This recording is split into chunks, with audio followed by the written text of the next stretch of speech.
Hello, no introduction this afternoon. This is JP from Book of Hours, and it says down here that it's bookmark. I'm gonna get rid of that, and I'll hide that. Okay, we're no longer doing bookmark today. Today we're doing other things. I have the chat open, so for anybody who's picked up on us going live today, this is sort of an unannounced video live stream. However, this is going to be something we're going to be doing for the next few weeks until pretty much I have regular employment. So I have some time on my hands, despite the fact that today I spent all my morning dealing with the poverty industrial complex via the U.S. government and via the nonprofit sector and the nonprofit industrial sector. So, the two intersect, and they offer services that they are pretty much not able to deliver. One of the things I found out this morning. Okay, before I go into that, let me just give you what's going on right now. Today, I'm starting a new series. It is called the Daily Report. And what I'm going to be doing is primarily reading to you from the New York Times morning email and giving you a little bit of my assessment and my analysis on what's being said. Because the New York Times email is frustrating and angering, especially during COVID, and primarily because they are the ultimate in liberal media. They're very smug and they have a very opinionated viewpoint, despite the fact that they think that they don't. However, they hook into subjects that are important, and if you know what you're looking for and you know how to read it, they can inform you, pretty much, pretty well. I mean, if I find other things in the future that are relevant for that day, as opposed to the morning news emails, because sometimes they're really annoying and just kind of stupid, I may find another source. Today, the topic is on cutting Medicaid. I'm going to go down here. Usually they say, I'll just read you the thing. They say, "Good morning." They always say that. "Our colleague Margot Sanger-Katz explores how Republicans could change Medicaid. We're also covering tariffs, Syria, literature." Okay, so that stuff is, extra. But I'll get into this in a second. I want to go back to what I was talking about before. So if you're watching us on YouTube, hello, you can chat with me. If you are watching on Substack, this is a new feature on Substack, so hopefully it's coming through. And I'm getting some text, so maybe that's... Nope, it's not. Okay, the Biloxi Shuckers are texting me. If you're watching on Substack, it is a new feature. It is in beta on Substack, so it may not be coming through exactly as planned. We'll see. And we're also live on Rumble. So hello, Rumble.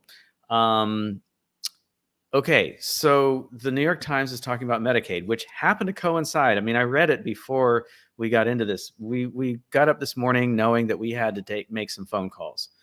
Here's the deal. This new series called the Daily Report is in fact a fundraiser. Okay, we are setting a goal for this week of $500. We need to make $500 this week in order to keep our lights on. I am being completely serious with you. We are in a deficit of just shy of $500. The electricity here in Mississippi is expensive because we have air conditioning, like a lot of the southern states and the western states. We get hot weather, and air conditioning costs a lot. When we were in Pennsylvania, it was the gas bill that was so high because that's how we heated our house. The gas bill here isn't as high, but this is part of the $600. So what I'm proposing is that we're looking for donations, and you can donate through several things, as you can see on the screen below, or on the ticker tape below. You can go to patreon.com/Book of Hours and become a patron, and you can get extras that Julie produces. You can also make a one-time donation to paypal.me/Book of Hours, or you can use Cash App and also make a one-time donation at Cash App $$Book of Hours, one word. Now, I mentioned that we're on Substack Live. This is a free video, okay, because we're trying to generate some income. You can also become a subscriber on Substack, and again, you'll get extras from Julie and possibly me in the future. So these are ways that you can support us. We have a goal of $500 for the week, not today, but this whole week. So if you do your math, we're looking for $100 today. If we don't make that, then it raises that for tomorrow. We actually do need your help. We really do. We need to keep the lights on, because the electricity flowing into the house means that we can have internet, that we can run our computers, that we can regenerate our phones, that we can actually do these broadcasts for you, to you, and for us, and vice versa. Anyway, so I'm going to go back to what I started talking about, which brought us into this whole thing in the first place. I thought about doing this before when I got up this morning, but when we started realizing where we were at with the services that are out there that are supposed to help us with these things, we now have to turn to you. We called the services for something called LIHEAP. And LIHEAP, I have it written down here. So we called the power companies, the gas company and the electric company. And we called the gas company a few weeks ago.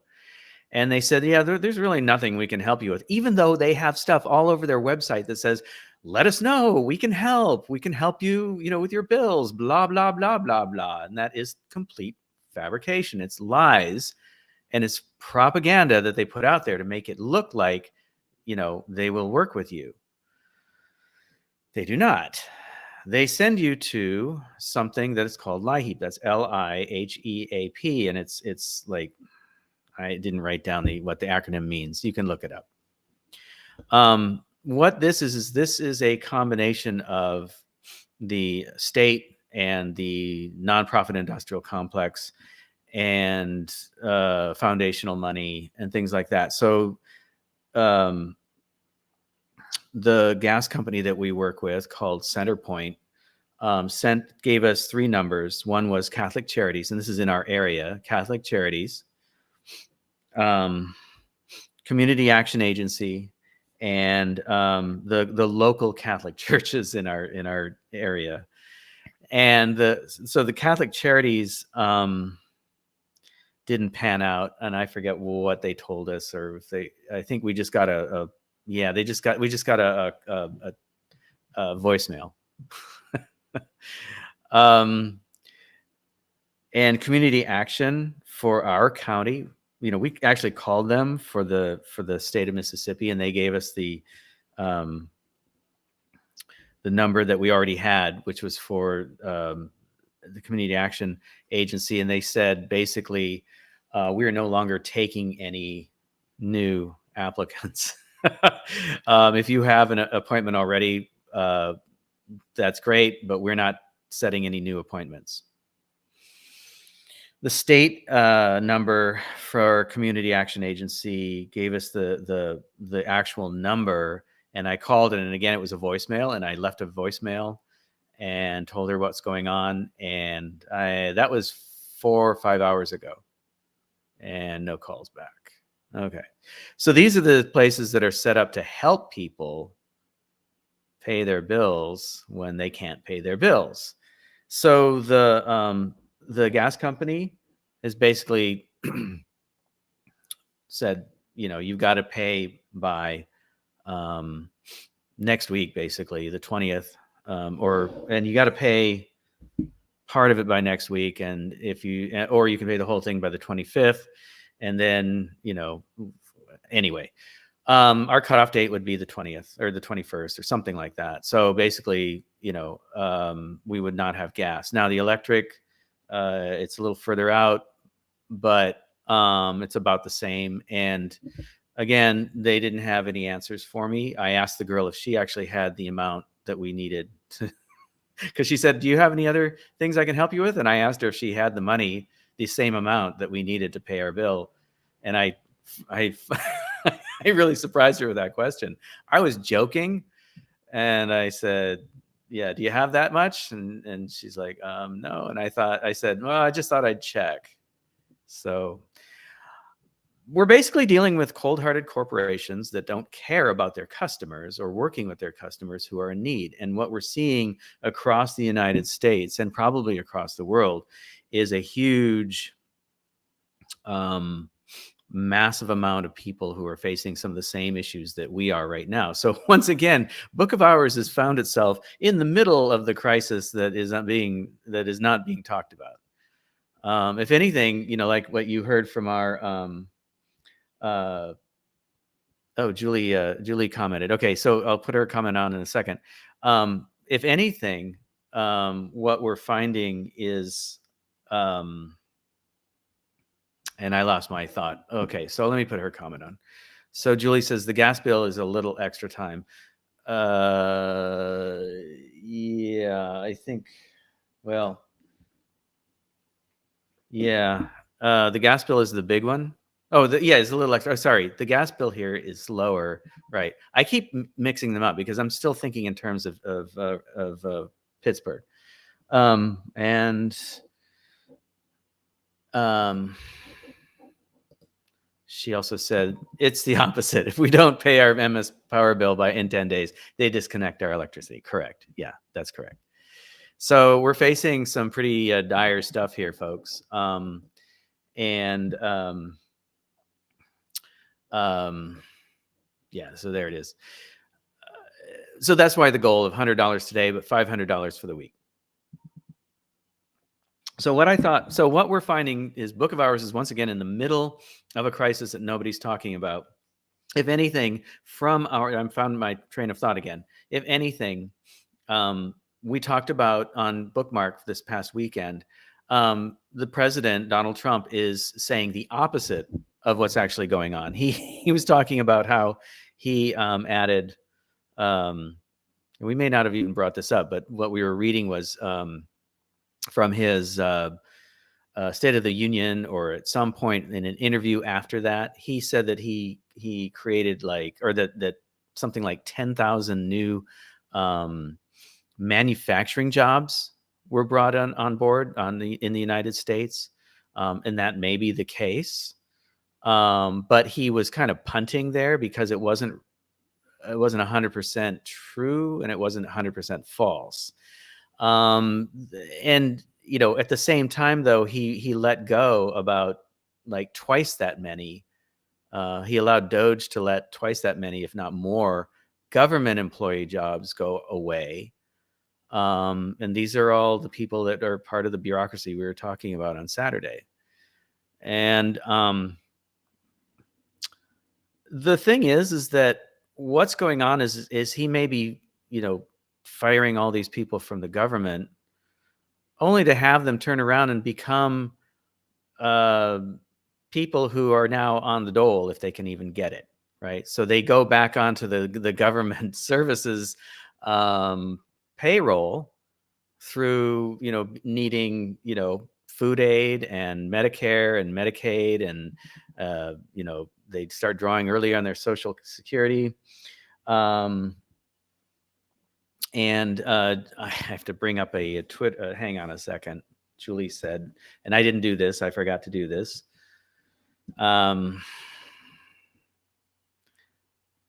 There's a comment on Lee Fang, so on Twitter for me. And once again,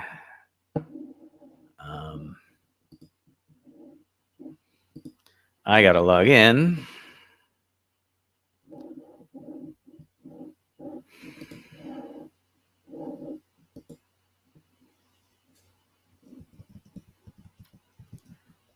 So a little dead air here.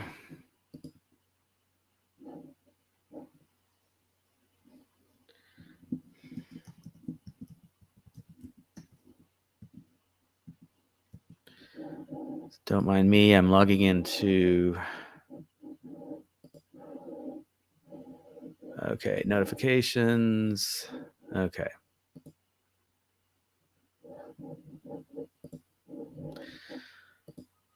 Oh God, I don't like Twitter. Okay.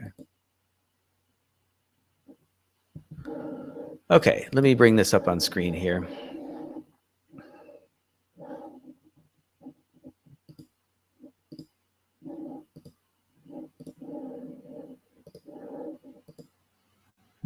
Okay. Share this. Li Fang says, if there is a recession and mass job losses, the U.S. already has tens of millions teetering on the edge, about to miss car loans and mortgage payments. Emergency hardship withdrawals from 401ks just hit a high at the end of 2024. So what we're seeing is through this is a killing off of the economy in just like so many ways. It's sort of like the way we saw with COVID, where we were getting things from all angles, right? It was like you're you can't go out, you can't see other people, you can't do this, you can't do that, and then you have to wear a mask, and then you have to get a shot, and you have to do this, you have to do that. And it's sort of like killing people. Now they're killing people through the economy, and they're doing it this way. Julie said show on stream. So the recession and mass job losses, the U.S. already has tens of millions teetering. Yeah, okay, so this is what I just read. And so what I find interesting is that the corporate sector is following the lead and started doing this too. I mean, back in 2024, my job would have gone away in December of 2024, except that BT, Bill Thompson or whatever the guy's name was from UHC, was murdered, and so Optum and UHC was saying, it's a bad look. It's bad optics if we let a bunch of people go after the BT murder. And I think they missed out on that opportunity. I mean, they would have looked bad anyway. I mean, when a corporation the size of UHC lets people go right before Christmas, that is just bad optics. And it's just bad all the way around. Brian Thompson, thank you. And so, poor BT. I mean, he prevented us from letting Optum shareholders get their bonuses in the end of 2024. Anyway, okay, so this is the theme of today because it's basically the theme of the entire series, Book of Hours Daily Report, simply because the new the latest today's morning email is about cutting Medicaid. Now, we've also gone through this set of craziness for Julie. And we've been trying to get her also onto Medicaid, and so far she's been denied. And that's because, now get this, between the money that she gets from Medicare and SSDI, Social Security Disability, and the money the pittance that I'm making in my unemployment puts us $300 above the cutoff point to get Medicare. And oh, by the way, we were trying to get LIHEAP, but we knew the answer already because we would not be eligible for that. So we make $300 above the cutoff in order to get energy assistance, in order to get help with food, in order to get Medicare to pay that extra little bit So she can't get her, Medicare and unemployment pay too much. Medicare and unemployment pay too much for us to qualify for better insurance. Now, what the fuck is that about? Okay, they're going to talk about that in this article, but let me just tell you this. Okay, Julie, I appreciate you texting me to remind me things, but it's very distracting. Okay, so I'll look for your comments as we go along. So my point is that the people that are getting let go in the corporate sector and the people who are getting let go in the government sector are now applying for money from the government, both federal and state, in order to survive. Okay. And there's this bullshit about HUD helping people out with mortgages, and we haven't even gone there because we just haven't even bothered. I can't imagine that they're even going to help us. So there's going to be a lot of foreclosures. There's going to be a lot of people taking money out of their 401ks, which takes money out of the financial sector, which is the very thing that Trump is trying to build up, right? He's promoting business, he's promoting investment and all these things, and people who have their money tied up in their homes and their 401ks are going to start just pulling that money out of the economy. And basically, all you people who are going, yay, Trump, you got to think about this. What he is actually doing is robbing Peter to pay Paul. Okay. So he's taking money out of the middle class. And this was happening with Biden too. So, this is an equal opportunity criticism, as usual on this channel. Biden created some tools that were doing some shitty things, and people were being, laid off under his watch. And the New York Times was like, yay, Biden, because he did all these things. No, he didn't. He didn't do jack shit. He fucking hurt the American public just as much as Trump is doing. And so Trump is basically robbing Peter to pay Paul. He's robbing the middle class, who actually keep the economy going through what we purchase and how we, and this is the way that the economy has been rolling for the last 100 years, right? Or more. Because we've been a consumer society since the dawn of the Industrial Revolution. And it's only become more and more that way. And the billionaires and the investment class want more and more of that money. And so they're taking it away from us. They're putting it into the investment arena. And that money is never going to come back into the general economy. Okay, so Julie says, federal employees and private sector or corporate employees are now living like the poor have had to live for years. It's hidden under our logo here. So for years, stay poor so you can get food stamps and your energy bills paid for by the state. Exactly. So, the thing is that when we when people are starting to enter the nonprofit and state-sponsored, poverty industrial complex, then it's basically going to continue taking money out of the state instead of people just working and paying their bills, which is what it seems that Trump was all about in the first place.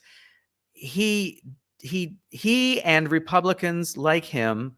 And Republicans in general, what I've found is that they dismiss and criticize people who are not working and on the dole, but they're now making it so that everybody is on the dole, which is a bullshit. And the Democrats, they may pay you more in the blue states for being on the dole. Okay, we certainly made more money and had more opportunity to collect more money on unemployment, and also better options for LIHEAP and food stamps and things like that.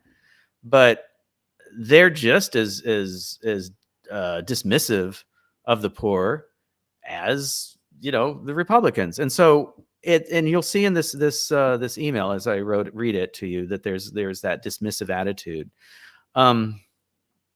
even though, the Democrats and the liberals will go, oh, poor people, blah blah blah, but then they'll turn around and criticize them. And let's be honest, it's the Johnson administration, Democrats, conservative Democrats, but Democrats all the same, that brought about the war on poverty, which was basically what set up all the rules and regulations that started keeping poor people poor in the first place. Okay. I've got another comment here from Peeping from YouTube. They are cleaning out the tills as this place is dismantled. Exactly. Yeah, they're basically dismantling our money and our economy, and they're basically making everybody poor. And we got a comment from somebody the other day from our Saturday bookmark that basically said, everybody's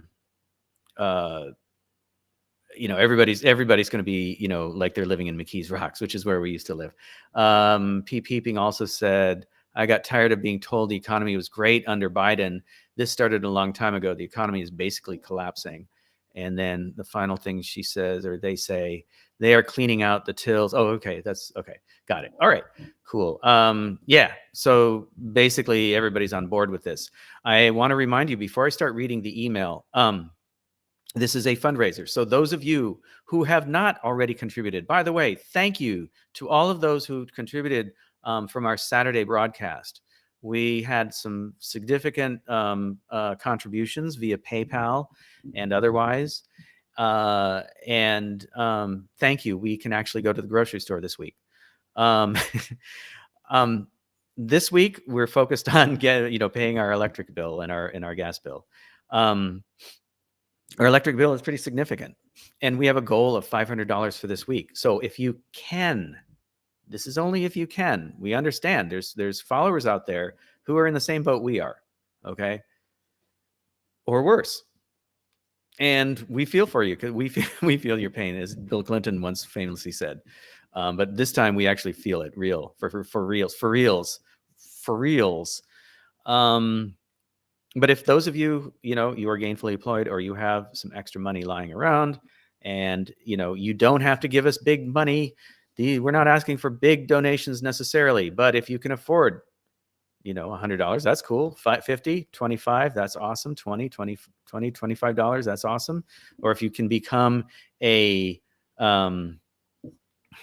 are told today electricity gets shut off in 10 days. Yeah. So that's the theme of today for us. Or this week, I guess. You can subscribe. And, if you subscribe for $5, $10 a month, and we get, a number of you doing that on Substack or Patreon, that really helps, because we get that money at the end of the month. So it's sort of like a paycheck for us. Right now we only have $79 coming in every month from Patreon. And we only have a couple subscribers on Substack, and that's recent. So I don't know what that tally is. So please become a subscriber, either through PayPal. I'm sorry, not through PayPal, through Patreon or through Substack. And again, we'll give you access to our extra. If you're subscribing on Patreon, we'll give you access to our extra stuff on Substack.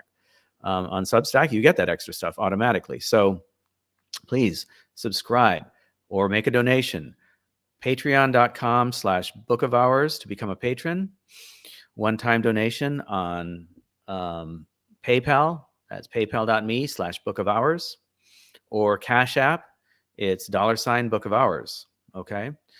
All right. I'm going to get into the reading, the morning email. I'll have a drink of water so I can get my larynx a little lubricated. I think that's AOC in the front there, and with Speaker Johnson in the background. That's ironic. What a weird photo. And it's simply captioned, "On Capitol Hill." Okay. So this is by Margot Sanger-Katz. Cutting Medicaid? She covers healthcare, and it says so. It says, I cover healthcare. Okay. Let me make sure that I'm sharing that one. Okay. Yes, I am. All right.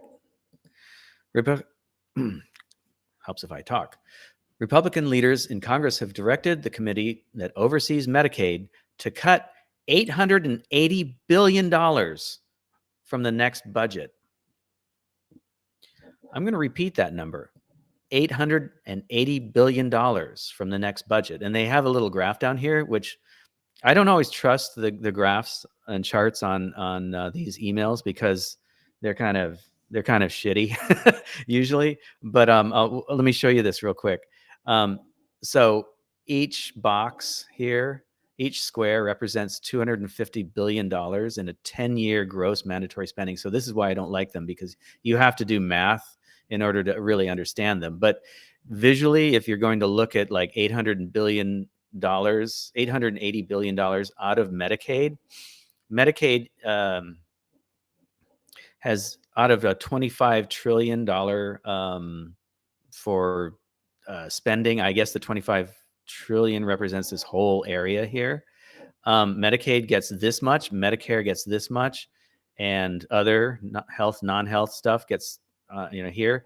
That 880 billion is almost as much as the other. Okay, but take that slice of 880 billion. That's 1, 2, 3, and maybe a half squares, like this much out of Medicaid. Now there's still a lot left over for Medicaid, but that's still a lot of fucking money. Okay, so $880 billion from the next budget. They say these cuts aren't necessarily aimed at Medicaid, okay? The insurance program for 72 million poor and disabled Americans. And let me just underline that.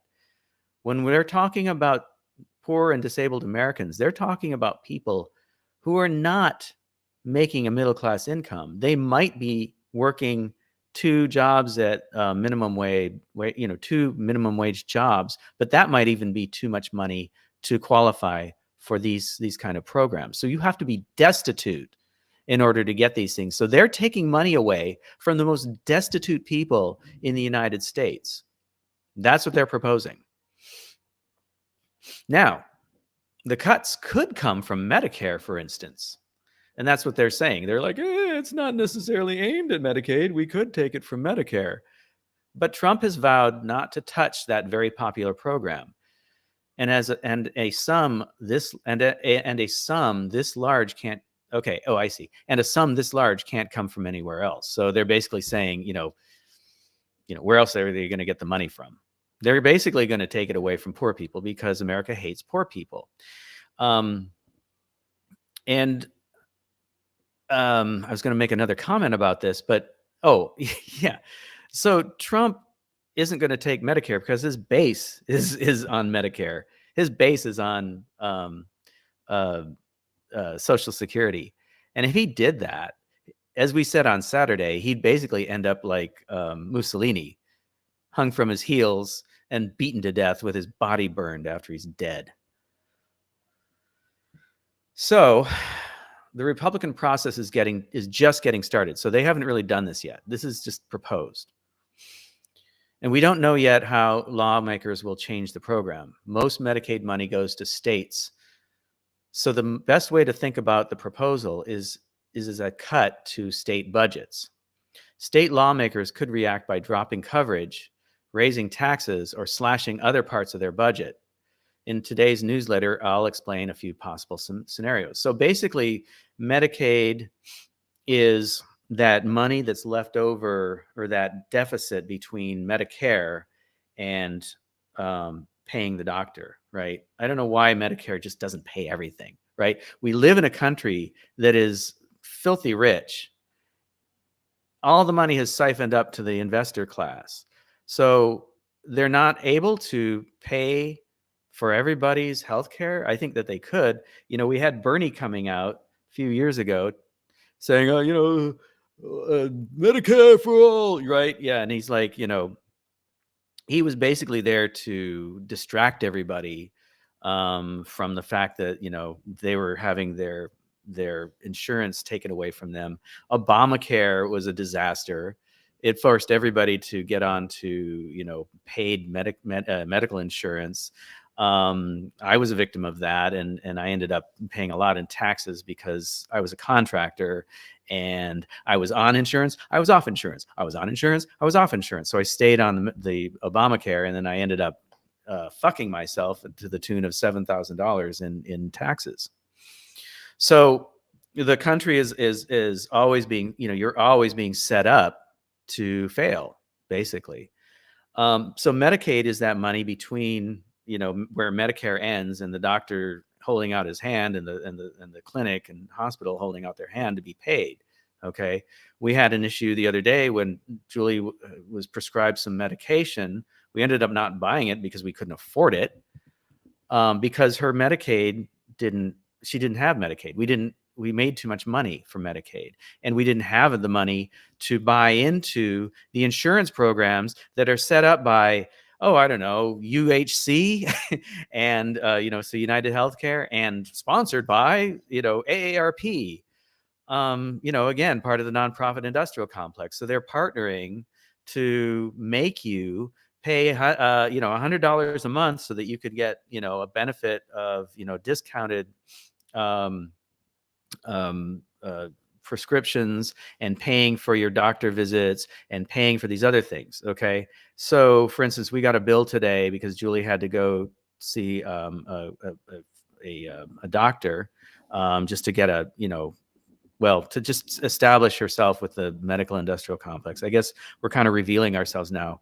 There's a lot of things that are in play that in order to get paid, for whatever reason, we had to dip our toes back into the medical industrial complex, but only so much, right? We're just basically doing it to survive. And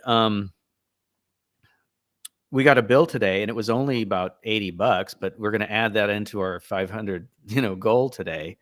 It could have been hundreds of dollars, but that was that gap between Medicare and, paying the doctor. Okay. It's going to go up if we don't pay it. They're going to just add on, late fees and whatever. And then every time we go to the doctor for any reason, if we need to get some sort of report or some sort of, like x-rays or anything like that, if we hurt ourselves and we need to go into the emergency room, we're going to be dealing with that. Okay. So Medicaid is that thing, right?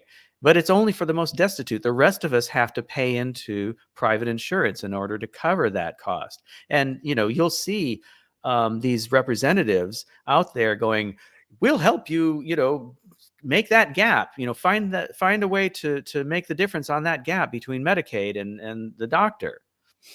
Okay. And it's all private insurance. And Julie had an interesting conversation with somebody from UHC that was basically trying to put her on $100 a month program. And the thing is, we don't usually go to get prescriptions filled. We've kind of dropped out of that. And we opted to not get it and get the prescriptions because of that. And, they weren't life-threatening, and we didn't really want a lot of them anyway. So we found other natural ways, naturopathic ways to deal with these things in Julie's health. Okay. So let me see. Right. So Julie has been, she says, I needed a chest x-ray, and she needed a chest x-ray because of where did that go to? Let me see. There was another one here. Oh, because of a pulmonary emergency issue that she's dealing with, and she needed an inhaler. And interestingly enough, there was an inhaler shortage going on. We couldn't just go to Walgreens. We actually had to go to Walmart. And, they wanted to charge her $100 or something. And so the x-ray costs $80, right? So, we're facing, it's a little nickel and dime in the big scheme of things. But, they're going to make you pay $100 a month in order to cover that kind of stuff. I'm not employed right now, so that stuff used to get covered. Right. So again, coming back to this whole idea of like flushing the economy down the toilet because they're letting all these people go. All the corporations are letting millions of people go into the void. And let me tell you something else. We mentioned this on Saturday, and that is that, they will say unemployment rate is down because people fall off the unemployment payment schedule because they only get paid for 6 months, right? And that's the indicator that the government uses for indicating, how many people are unemployed. So yeah, that's where we're at right now. All right, so let me go back to the morning email. So the Republican process is just getting started, and we don't yet know how lawmakers will change the program. Most Medicaid money goes out to states. Okay, I read this already. So the best way to think about the proposal is as a cut to state budgets. State lawmakers could react by dropping coverage, raising taxes, or slashing other parts of their budget. So who's covered? As I was talking about, it's the poorest people in the country. Medicaid was designed to divide a patient's medical bills between the federal government and the state that would pay each of them would pay a set share. A state's contribution depends on how poor it is. So we live in Mississippi, a very poor state. The law is precise about what Medicaid must cover: cancer screenings and kidney transplants, for instance, but not prosthetic legs. And on that note, when I was living in McKees Rocks, I actually saw a guy that his prosthetic leg looked like the medical tech I'm completely serious about this. It looked like they took an aluminum crutch, took a hacksaw to it, cut it down to size, put a pad on top of that, and stuffed it into the stump of the guy that was walking around. I am completely serious. That was one of the most upsetting things I saw around there. This person was walking around on this piece of shit, and that was their prosthetic leg. Okay. This country's awesome, isn't it? So they cover these big fucking expensive things that like places, hospitals and insurance companies get to, get a piece of, but they won't cover a prosthetic leg. And Republicans can't change, they can't change that with a budget bill. So they can't change what gets covered, right? So big ticket items, but not small ticket items, right? They can't change that with a budget bill. They'd like to wipe it all out altogether, I think. Every state has to cover certain populations, including poor children, pregnant women, people with disabilities, and patients in nursing homes who run out of money. Okay, so what Medicaid is it's a deal, or it's a partnership between the states and the federal government. Okay, and the federal government ponies up so much money, and the states pony up so much money. Most states also choose to cover an optional group that was added as part of Obamacare in 2014. Anyone who earns less than a certain income, around $21,000 for a single person, that's a much higher rate than what we've been dealing with here in Mississippi. So clearly they're not covering those Obamacare people anymore. Republicans want to impose a work requirement on this group for people who are not disabled. Now, okay, let me finish that thought. That idea is popular with the public. Of course it is, because what do we keep saying? America hates the poor. They're going to denigrate and yell at people who are poor. So that idea is popular with the public. Go get a job. You just go get a job. But it would save the federal government only around $100 billion, not enough to meet the GOP target. So again, it's about going after the poor and just making them, the target of all this vitriol. Okay, now let me talk about this work requirement thing. There's a couple things that are going on. I've been also navigating the unemployment world, and we talked about this, how I have to jump through flaming hoops in order to do this. I had to go to a meeting, which was basically like an orientation on, how the fuckery goes on and the kind of gibberishy language that they use to describe to me how they get paid for making me go through their system to talk to a person in a Mississippi state sponsored program who basically acts as a sort of quasi recruiter to get me on board with applying for jobs that are listed on their website by employers who get a kickback, most likely, from the state for doing that. Okay.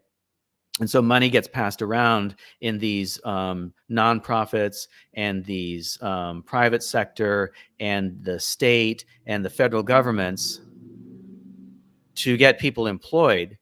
What I'm seeing is this is a sort of a test balloon for what we're talking about here, work requirements. Okay. Now, the jobs that are out there are not great. Or you can't even possibly be qualified for them. I'm a designer and I'm getting fed all these jobs that are for electrical designers and mechanical designers for the shipyard that is 45 minutes away from here. Or they're like, work as a hairdresser at JCPenney's at the local mall. It's really a weird mix of things. There's some other things out there that I have to investigate that I haven't done yet, but I think that what we're heading toward, and this is just an opinion based on what I'm reading here and based on my experience there, is that we're heading into a new form of indentured servitude. You want to get that Medicaid money? Well, you're going to have to work, and you're going to have to work where we tell you to, and for how much. And forget the idea of being in a union and having any worker rights. If you want that money, you're going to do what we tell you to do. Because you're poor and we can boss you around and tell you what is and what ain't. Okay, so that's what we're getting into. We're getting into a place where poor people and just anybody now, fucking middle-class people are being pushed into this, right? So we're being told that we're bad for not working when they've taken away our jobs. And then they're going to force us into indentured servitude, doing something we've never done before. And in order to get, some funding to cover our medical health care and, keeping our lights on and our heat and our air conditioning and our, all the things that we need to live in the modern world that we didn't fucking set up in the first place. I would not have signed up for the current modern world had I been somebody who was living on a farm without any electricity. I wouldn't have. We were born into this, and it's become more intense as it goes along. The internet is awesome, but it's also not awesome. Because I wouldn't need to talk to you people right now about this stuff if we weren't living in that kind of society. And, there's arguments about, people froze to death and they starved and they, diseases and blah, blah, blah. Really? Do we know that for a fact? They're just telling us that.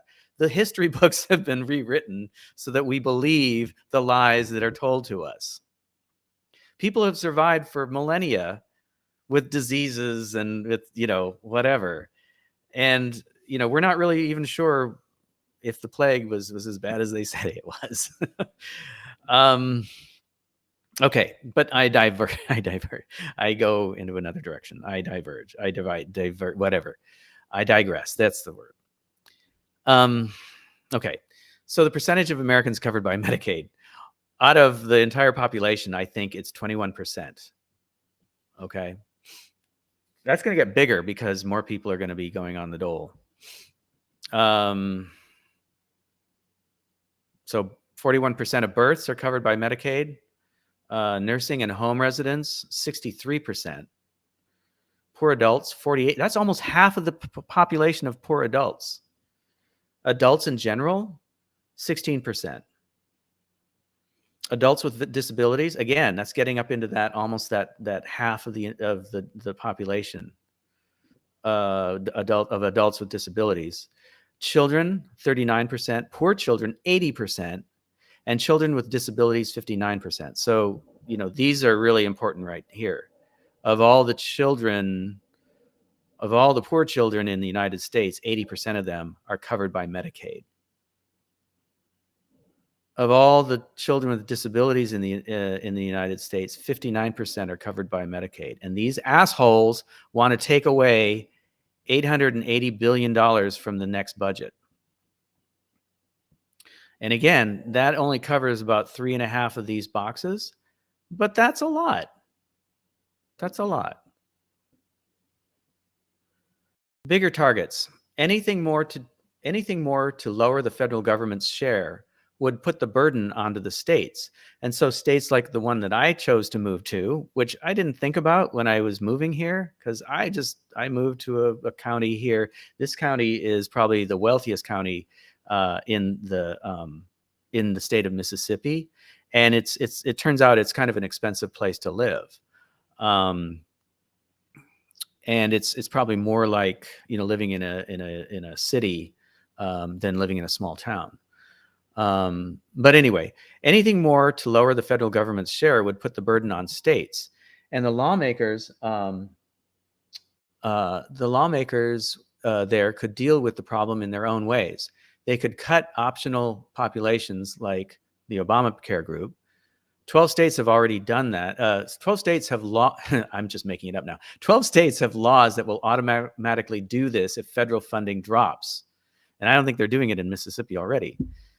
If they don't want to drop people, states can drop optional benefits such as prescription drug coverage. Okay, so this is something that we've already talked about. Book of Hours, Julie says, we need electricity in the modern world. It's just a way of life. Right, exactly. So you can't really live without that. After those cuts, states face tough choices. Now, if they're California, that's one thing. If they're Mississippi, that's another. Because we pointed out that California is like the 6th or 7th largest economy in the world if it was its own country, right? It's like behind the UK. I mean, that's how rich the fucking state is. After those cuts, states face tough choices. They could pay doctors, hospitals, and nursing homes less for care, but there is a limit. And they used my state as an example. If Mississippi suddenly started paying $50 for an echocardiogram instead of around $160, cardiologists might stop seeing Medicaid patients. So you wouldn't be able to find anyone to get an EKG. Okay? Many Medicaid patients already struggle to find care because the program pays doctors so little. Cuts like these could also put some nursing homes or rural hospitals out of business. Even so, states would still need a lot more money for Medicaid, usually their second largest expense after education. Where could they get it? They'd have to sacrifice other priorities. One option is to cut education. That's always popular. Another is to raise taxes, which is even more popular. None of these would be required by federal legislation. It's up to the states how they cope. That allows Republicans in the Congress to say they are not cutting Medicaid benefits or eligibility, even if that is the inevitable effect in most places. So once again, the federal policymakers or legislators, and in this case, Republicans in Congress, can basically say, we're not at fault, right? Right. I look like a ridiculous person right now, but you get the point. They can just basically kick the can down the road and place the blame on the individual states. Now she has this subheader here, too big to fail. Wow, I just keep getting texts from all kinds of sources here. Sorry. Too big to fail. Republicans point out that the original pact between Washington and the states has frayed, and feds are covering more than their share. That's true. That's too bad. I'm sorry. That's just a bummer. She says that's true, though through various accounting gimmicks, states have lowered their Medicaid contributions and now pay a third of the bill on average. So the federal government is paying 2/3 and the states are paying a third. Ooh, poor babies. I'm sorry, but the United States is a very wealthy country. I'm going to go back to that. There shouldn't even have to be something called Medicaid. Okay. Plus, Washington assumed almost the whole cost of the 2014 Obamacare expansion. Well, Washington created it in the first place. So whoop-de-doo. Again, I'm going to cry. God. But that expansion has made Medicare popular. More than half of Americans say someone in their family has used the program, and only 17% support cutting its budget. Okay? So there you go. There's something else that might get the president strung up by his heels. Think about it. More than half Americans say that someone in their family has used the program, and only 17% support cutting its budget. That means, like 80 something percent, 83% of Americans support it. Local lawmakers also probably won't win over voters by chopping education, or raising taxes, to save Medicaid. That's why Democrats have settled on Medicaid as their top talking point about the GOP budget plan. Okay, so there's the New York Times kind of getting into it and putting their little spin on this. Republicans tried to cut Medicaid's budget in 2017, too. Grassroots opposition helped defeat the effort, as did extensive lobbying by Republican governors who urged senators not to leave them with a huge fiscal hole, right? So not all Republicans are supporting this, right? So there's your 83%, right? The Republican governors are saying, no fucking way. I can't do that. You guys are getting off the hook, but it's my ass on the line. I don't get reelected next year if you do this shit to us. Okay. So again, what the fuck? And this is only covering the people who are on the very bottom levels of the economy. This is not helping everybody. This is helping the most poor people. And it shouldn't be that way. It should be helping everybody. Everybody. There's a related article here, but that's behind a paywall. Okay, so let's read some of their other latest news things going on here. I do not know what this image is. It looks like a welder getting sparks all over himself. Anyway, not sure why that's why that's a relevant image. But anyway, China's retaliatory tariffs have taken effect on many farm products from the U.S., including chicken and wheat. While many American companies oppose President Trump's tariffs, leaders of steel and aluminum companies welcome them. Well, here's the thing. It's like, why are we looking at this as one big giant set of tariffs? I mean, you've got tariffs on steel and aluminum, but why would we need them on, farm products? Anyway, and we've been seeing. Okay. I mean, there's other issues going on, and I can't even bring them up in my mind right now because so much shit's been going on, that farmers aren't going to get paid enough. And this might be part of it, that they won't be getting paid enough for their products. Their products are going to go up in price, and, because of that. So there's another thing, right? So this is basically going to raise our food prices because of this. Now, I get it. Like, he's saying, tariffs are going to help, bring down taxes and things like that. But it's only going to help the investor class again, right? It's not going to help normal Americans. And then our food prices are going to go up. So we're getting squeezed on both ends. In a Fox News interview, Trump declined to rule out the possibility that his policies would cause a recession. Yay! Let's just add more gas to that fire. Okay, I don't need to read the rest of these because they're just basically New York Times editorializing. So that's the morning email, and I'm just gonna kind of go back and just say what's happening to Book of Hours is happening to millions of Americans in the United States, and it's not just people who have always been in the lowest echelons of the economy. This has been happening, and it's increasingly affecting the middle class and probably the upper middle class soon. Because the people who fired me, they're next in line, right? And I've been seeing this whole thing with the, the compression and the pushing down of the middle class in America for a long time, because as a resident of a city who used to take the bus, or, I'd still be taking the bus if there was a decent bus system around here. I don't mind public transportation, and in a city it's essential. But the pushing down of everybody makes the poor poorer and more difficult to deal with, because they're living a shitty life. Why should they make your life any better? So you get to be exposed to that, and which makes your life shittier, right? So I'm not blaming the poor people, but I am blaming the system for making their lives shittier, so that they act out because they're under stress and whatever else.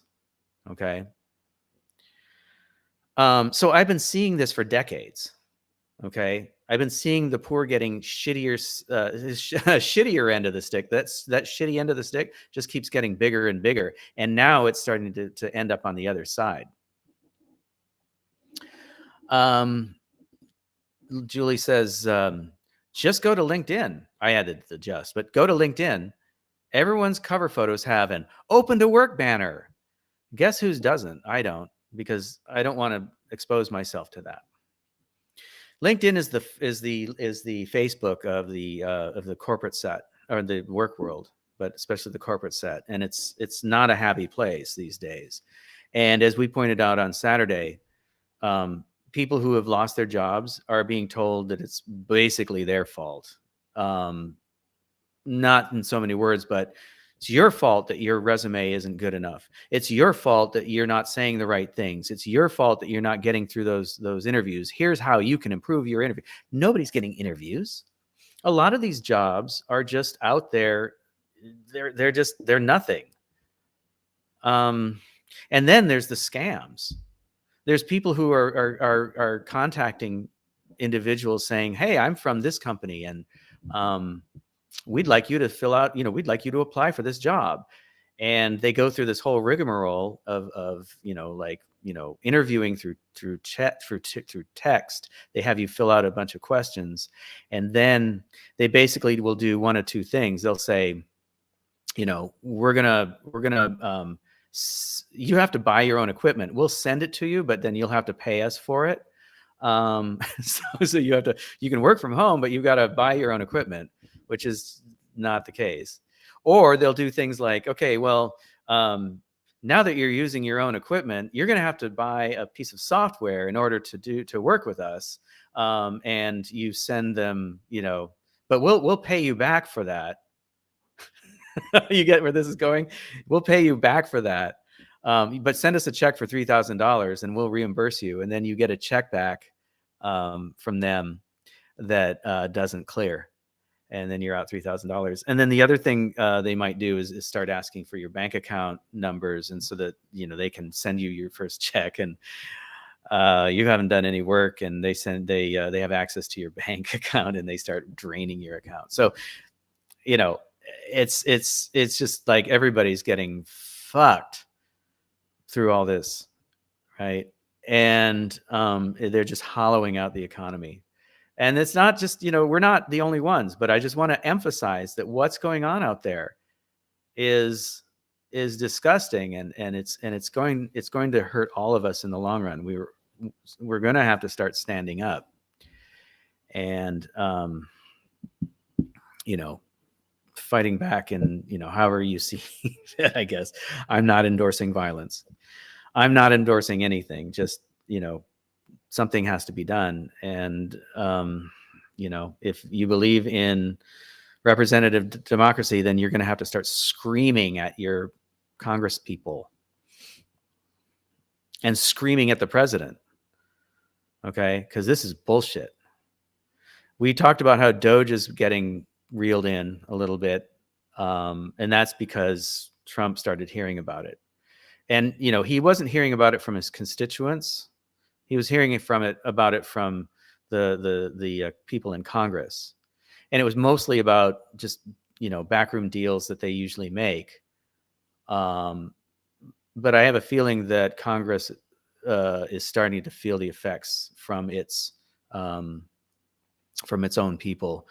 Their constituents are starting to scream at them. So start screaming at your Congress people. Okay, that's what you need to do if you believe in that. I don't know. This is what I'm doing, I guess. I'm looking for help from you guys because, we have this platform. We produce content that you like to listen to and read. And so we have something that is valuable to you in your lives. And I'm just over an hour now, so I want to wrap this up. But I want to tell you, please, we have a $500 goal for this week. Okay, so we need your help. You can make a one-time donation on PayPal. Go to paypal.me/Book of Hours. You can make a one-time donation on Cash App, $Book of Hours. So you get the Cash app, and you go there and you get $Book of Hours. I noticed that we dropped a viewer just as I got into the fundraising part. So thanks. You can become a patron. Patreon.com/Book of Hours to become a patron. You can also become a subscriber on Substack, and that would be awesome because Julie puts out some stuff that's just for you, and we'll get that to our Patreon patrons as well. We have been a platform since 2016, and we've pretty much done this stuff for free, without asking much from anybody. We have had our Patreon for a few years, and people have chosen to be patrons. We have asked for donations, and people have chosen to give us donations to help us produce our videos and things like that. We are basically our fingernails are basically what is holding us up above losing our house and losing pretty much everything. Our electricity is basically our electricity is like 10 days away. So let's show this. If we don't, I mixed it up. If we don't pay our Mississippi Power bill in 10 days, they disconnect our electricity. So that $500 pays for what we owe and what we're going to owe, and what we owe for gas. Okay, so that $500 is going to be, well, it's actually $600. So we're gonna have to make up the difference somehow. But we have a goal this week for $500. Okay, because it's a good number. If we can get to that $600 mark, that's awesome too. So we're looking to you. And we're going to continue doing these. I'll try to keep them smaller. This was our first one, so I just wanted to add extra content and describe what's going on, what we dealt with this morning in the state nonprofit poverty industrial complex. Okay, because it's a big conglomerate of shit out there that's designed to keep people poor. And now this vortex is starting to bring the middle class into it. And they're basically denying those people because they make too much money. These are levels of income that people in the middle class have never had to deal with, ever. Julie and I have dealt with it before, and we're here again. But I'm one of those people that did go to school, that did get the corporate job and put up with the bullshit of the corporate job, because it's not a pretty place. When they pay you to be, basically kicked in the ass all the time and told what to do. And it's not a democracy and deal with the psychopaths and the sociopaths that you have to deal with in the corporate world. It's not a fun place. And for those of you who work, in the trades and stuff like that, you probably are dealing with the same shit, and probably even worse because you're getting assholes from the corporate sector telling you what to do and not making any sense whatsoever. Because when you're a tradesman, it's like, I know how to do this, I know how to fix this, but the corporation is getting in the way of that and making up these weird rules to keep me from getting the job done right. Okay. So if you're working in a factory or you're a tradesman and and you work for a corporation, you know what I'm talking about. Okay. They make good money too, right? The people who are the Medicaid that we was talking about before are the ones that are working in the Stop and Shop, at the gas station, and they have to work 3 of those in order to get by, or they just have one of them in order to get that, handout from the government. And it's not a handout. I mean, my God, this country should be helping people. Is basically, this country should be helping those people, because the government is responsible for taking all those jobs away, starting with the Clintons and probably before that. In McKees Rocks, I was told that the problem with its economy started in the 1950s when the train industry, the passenger train industry, started going away, because there was a factory in there. It was not a great place to work. There was a miniature factory town within McKees Rocks where people were living in these shitty little hovels crammed next to each other, and they paid their rent to the company that they fucking worked for. And that was a company that made steel train cars for passenger train cars. But that was part of the economy in that little community, in that little tiny, like just outside of Pittsburgh community. And there were steel mills. And so all those jobs in Pittsburgh that were steel mill oriented and factory oriented went away when NAFTA came into play. And McKees Rocks has been kind of backward in its economy since the 1950s. That's what I was told. And so they've had, 70, 80 years of just like, right? And since the 90s, it just kind of crashed. People left town. So now that's all that's left are the ultra poor, who are basically trying to get by. And they're being told they have to work.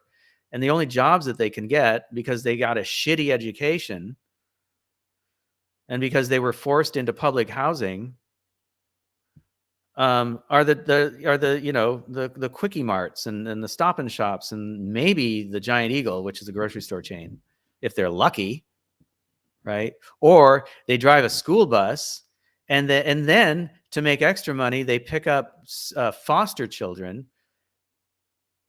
in this just dystopian, environment. So you've got these people that are half crazy and fucked up, fostering children for money.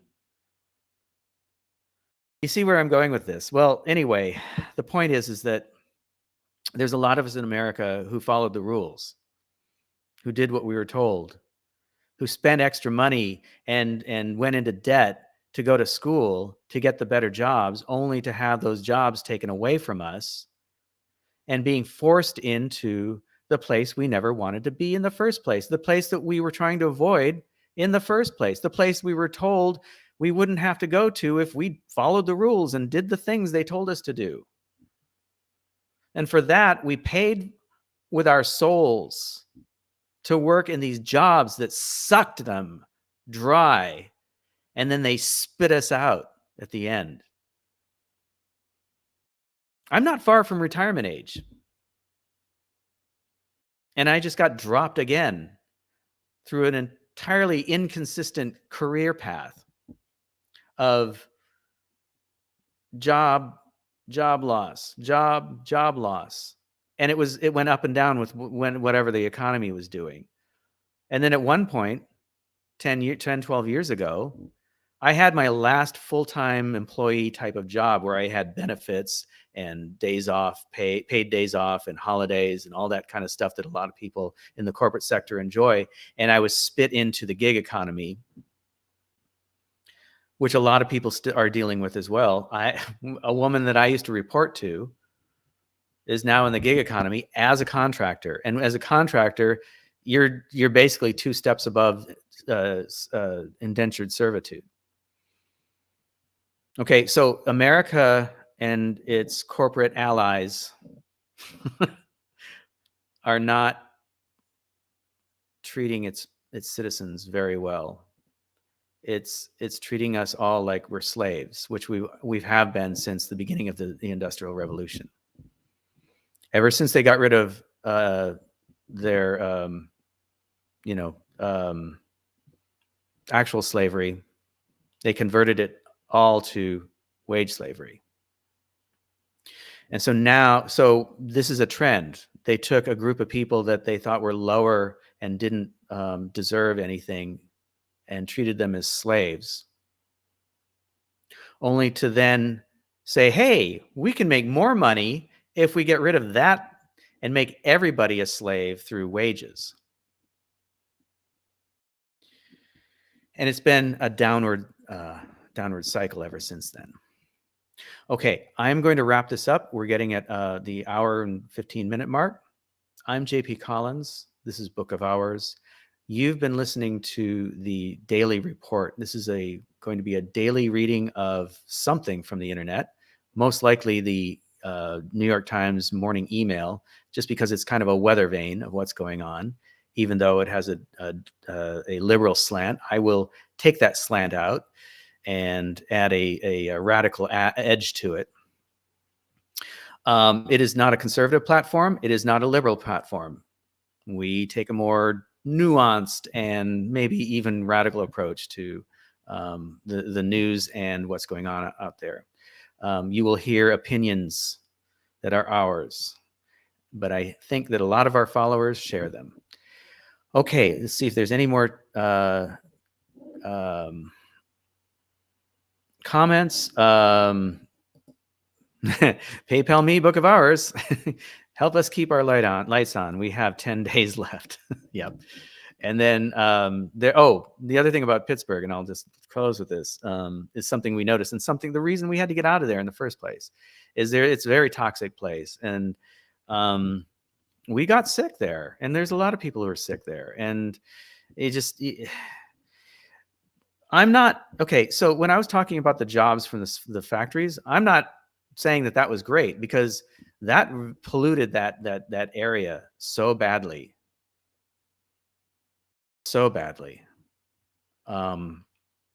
that they're still dealing with it. The hillsides now have trees which help absorb some of that, but the soil is still pretty toxic. So, okay, I'm going to wrap this up. And please support us. We have a goal of $500 this week. So if you can come on, if you've seen this not live, but going back and seeing a repeat of this, please get onto PayPal if you want to, Cash App if you want to, become a patron, or subscribe to Substack, or send us an email at info@book-of-hours.com. That is up here in the upper left-hand corner of your screen. Just take the www out and put a info at book-of-hours.com, and you can find out where you can send things other than digital cash. If you want to send us a check, money order, cash, presents, whatever. Okay.